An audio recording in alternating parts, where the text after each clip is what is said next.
Y como siempre en el aporte de la política de los jueves tenemos en línea a Orlando Goncalves, consultor político venezolano que nos enorgullece su labor en Latinoamérica y bueno, y donde lo inviten, él está con su consultoría política y además siempre está haciendo un aporte de la política a través de los medios digitales con las videocolumnas que viene desarrollando. Hoy queremos hablar de la videocolumna número 250 que la tituló Claves de la comunicación política moderna, parte 15, ya va por la parte 15. Ustedes pueden encontrar todas sus videocolumnas en sus redes sociales, Instagram o Goncalves Consultor, en X o Twitter, @OrlandoGoncal, está igual en TikTok, @OrlandoGoncal, su página web orlandogoncalves.net. Y ya vamos entonces por la parte 15. ¿Qué desarrollamos entonces en esta videocolumna? ¿Cómo estás? Bienvenido, Orlando. Hola, Mariale, como siempre un gusto saludarte y estar contigo y con la audiencia. Bueno, la parte número 14 trató sobre la estrategia de ataque y defensa, pero Sí. eso es un tema muy largo. Entonces,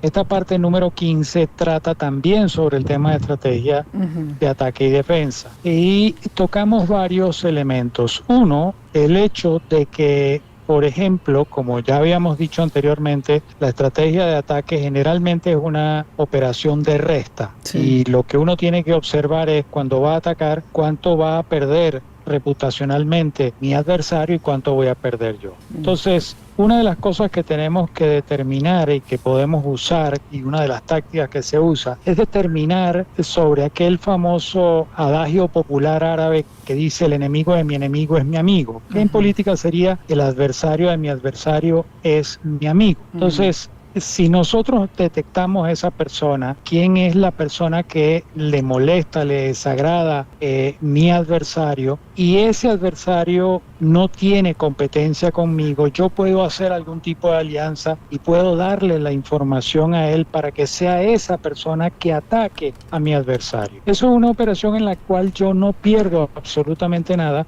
porque está otra persona atacando por mí. Eso es una opción. Otra opción importante a tener en consideración es que no se puede hacer un ataque inventado. Si bien la inteligencia artificial y las redes sociales facilitan ese tema, eso hoy día se te puede devolver tal cual como un boomerang. Y la mentira tiene patas cortas, en algún momento sale la verdad. Entonces es muy mala táctica a inventar y tratar de enlodar el debate político a base de mentiras, porque repito, como es una operación de desgaste, uno, pierdo cuando ataco, y dos, cuando se descubre que era mentira lo que yo dije, pues entonces tengo un efecto más negativo sobre mí. Y como dijimos anteriormente, enlodamos el debate, hacemos que la democracia sufra y sea mancillada sin ningún tipo de necesidad. La propuesta entonces ahí es cambiar el mensajero, y ese mensajero ideal sería el adversario de mi adversario, siempre que, bueno, se pueda tener llegada ahí y haya la disposición, porque siempre es como que evidente que el ataque lo pudo haber construido pues el otro candidato, ¿no? Eso es una posibilidad con relación al primer caso que nombramos, evidentemente, pero tienes que tener controladas las variables de que, uno, si es una persona que tiene cierto grado de credibilidad, Exacto. dos, que está dispuesta a hacer esa labor, y tres, le tienes que dar los insumos necesarios para que pueda generar el ataque. En el segundo caso de las mentiras, el consejo es no meterse en eso. La mentira tiene patas cortas y se te devuelve como un boomerang, y a la larga terminas afectado tú mucho más de lo que termina tu adversario. El otro elemento que tenemos que considerar, y este fue el último tema que tocamos en esta videocolumna, es dónde está el traslado de los votos. ¿Por qué? Porque si yo ataco a un adversario, pero resulta que ese adversario comparte conmigo el mismo perfil de gente que desea votar, gente que tiene visiones de vida parecidas, que tiene culturas parecidas. Entonces, si yo ataco a ese adversario, evidentemente puede ser que muchos electores que votarían por él se desilusionen, pero al compartir también yo ese target electoral, entonces esa gente también se va a decepcionar de mí, con lo cual entonces se puede producir el efecto de que o bien la gente termina votando por una tercera opción o peor aún termina por abstenerse y no votar por ninguno. Entonces, lo que yo tengo que medir es si yo comparto ese ejercicio electoral, es decir, si estamos peleando el mismo segmento de votos, yo tengo que buscar una estrategia distinta que no sea el ataque. Puedo generar una estrategia, por ejemplo, de contraste, que es distinto al ataque. Son cosas distintas. Y entonces con el contraste yo sí pudiera generar que la gente viera, bueno, hay una diferencia grande entre el A y el B.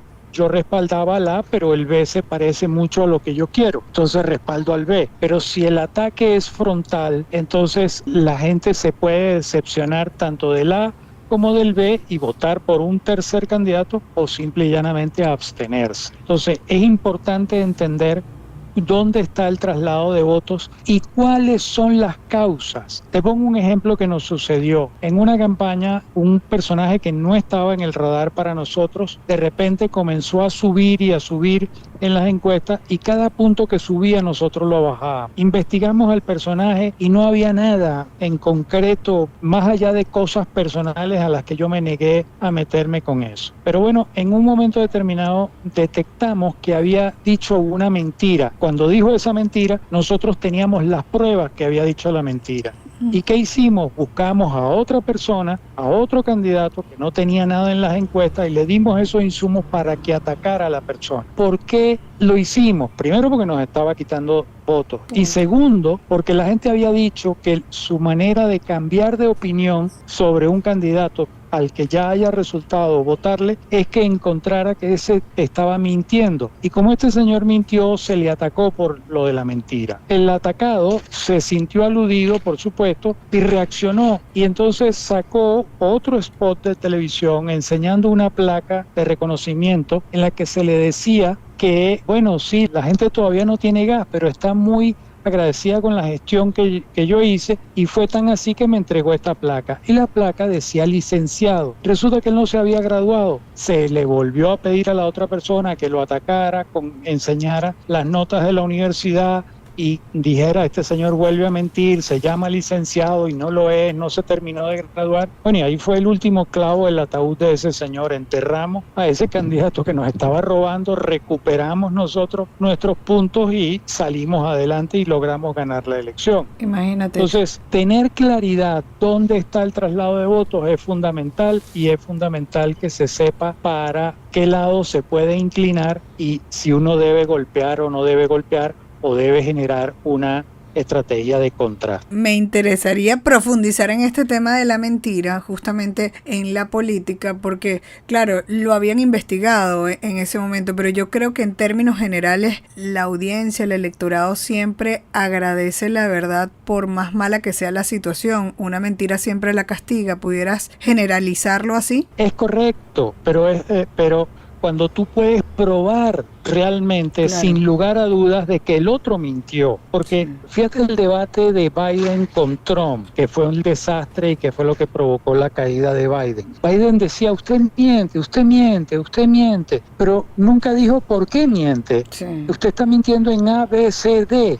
Esto no es así porque es así, así, asado. Usted nunca lo dijo, Biden nunca lo dijo. Se limitó a decir, usted miente, usted miente, usted miente. Y bueno, a la final, ¿cuál fue el resultado? Fue un desastre para Biden, porque la gente no salió convencida. Sospechaban que el otro mentía, sin duda, pero Biden no dio la estocada final para que la gente entendiera efectivamente Trump está mintiendo descarada y abiertamente. Tú hablabas de la abstención como resultado que podía darse en vez de un traslado de votos, y esa abstención pudiera estarse repitiendo en varios países justamente por el desgaste de la propia democracia, de la política, por utilizar este tipo de estrategias que tienen que ver con el ataque. ¿No te parece? Claro, y eso está muy de moda hoy en día, lamentablemente. Acabas de mencionar a Trump, por ejemplo. Exacto, pero se está dando en muchísimas partes del mundo. Sí. Embasuras el debate político de tal manera que la gente se asquea y comete el error de abstenerse. Y cuando se abstiene, entonces los que generan esta estrategia de enlodar el debate político, lo que están buscando es justamente eso, que la gente se abstenga y entonces yo puedo ganar la elección con menos votos, menos inversión económica y menos esfuerzo. Es tan simple como eso, pero la gente le da rabia la mentira, le da rabia los ataques, le da rabia lo sucio que se vuelve el debate y entonces se abstiene. Sí. Eso es como, por ejemplo, en un restaurante 2 personas se entran a golpes uno con otro. ¿Cuál es la reacción inmediata de la gente? Hay 2 reacciones. La primera, la gente se retira de los alrededores de esa mesa porque no se quiere ver involucrada con eso y le desagrada. Y luego tienes el otro, que es el morbo de la gente grabando. Entonces, en vez de separar a la gente, se ponen a grabar para subir los videos a Instagram y a TikTok. Sí, terrible. Entonces, en política funciona exactamente igual. El debate es asqueroso, el debate es sucio, es desagradable. Bueno, la gente se retira y se voltea y se abstiene. Y bueno, queda seguramente la huella de esa situación en el camino, y sobre todo lo más peligroso es el daño que creo que le generan a la democracia y a la política, que muchos dicen que es mala, pero resulta que nos afecta en toda la vida. Muchísimas gracias, Orlando Goncalves, consultor político venezolano. Síganlo en sus redes sociales, Instagram o Goncalves Consultor, en el Twitter o X, @Orlando Goncal, también en TikTok, @Orlando Goncal, página web orlandogoncalves.net. Muchísimas gracias, Orlando. A ti, Mariala, como siempre, un gusto. Un abrazo.